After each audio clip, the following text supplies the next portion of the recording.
Monsieur le maire, mes chers collègues, les travaux engagés dans le cadre de l'AMIE Interculturalité ont été riches d'enseignements. Nous pensions naïvement peut-être que nous partagions la conviction qu'il existe une culture française diverse, plurielle, mais bien réelle, et parisienne aussi.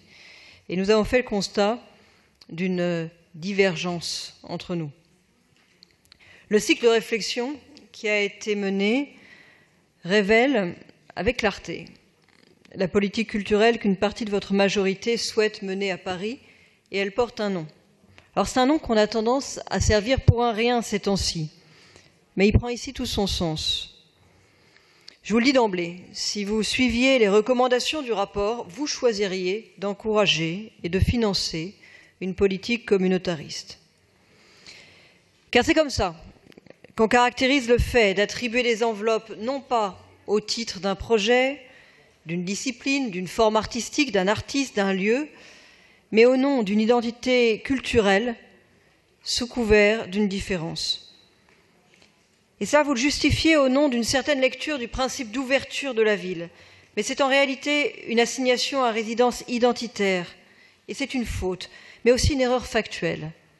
Car d'une part, aucun Parisien ne se définit uniquement par son origine, et d'autre part, la très grande majorité d'entre nous est riche de plusieurs. Mes chers collègues, personne n'a le droit d'assigner à résidence identitaire, parce qu'en France, nous respectons une valeur cardinale qui s'appelle la liberté, et que l'autodétermination est un principe et non un luxe. C'est donc faire un terrible procès en fermeture d'esprit aux Parisiens que les envisager incapables de vivre ensemble dans le respect de leurs différences. Nous avons tous plusieurs cultures et nous devons valoriser cette réalité pour pouvoir en faire ensemble une force. Pour apprécier cette diversité, nous devons apprendre à estimer notre exception française à sa juste valeur. Cette culture qui s'exporte, qui se célèbre dans notre propre langue, aux quatre coins de la planète. Dire cela, c'est estimer la culture française et le creuset qu'elle représente. C'est vouloir valoriser sa consistance. Ce n'est pas nier l'existence d'autres cultures sur le sol français, ni même les mettre en opposition les unes aux autres. Et c'est aussi valoriser le fait que notre culture commune est le fruit de métissage, témoignant des aventures plus ou moins heureuses de notre trépidante histoire de France. C'est d'ailleurs parce que nous sommes français, parce que nous vivons dans un pays qui a toujours accueilli les personnes en quête d'un refuge, d'une terre ou d'un destin, que nous ne pouvons accepter la politique culturelle que vous souhaitez imposer à Paris. Nous avons toujours valorisé le dialogue entre les cultures, car s'en tenir à son groupe d'appartenance, c'est se recroqueviller sur des identités héritées et absorbées telles quelles.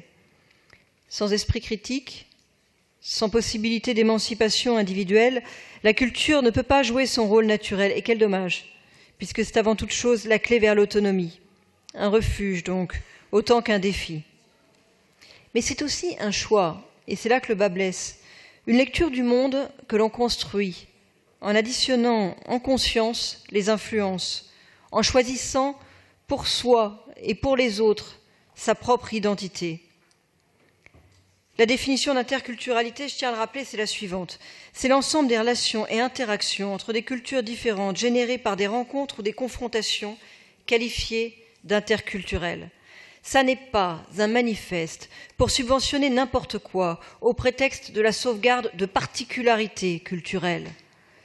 Non, l'interculturalité, ça devrait plutôt être un encouragement à se considérer et à s'apprécier tel qu'on se construit.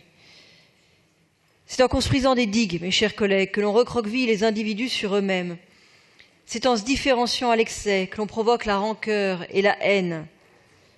Là, mes chers collègues, pour permettre un réel dialogue entre les cultures à Paris, à partir de notre socle commun, plutôt que de segmenter les énergies en différenciant les identités culturelles, unissez les particularités pour libérer les personnes.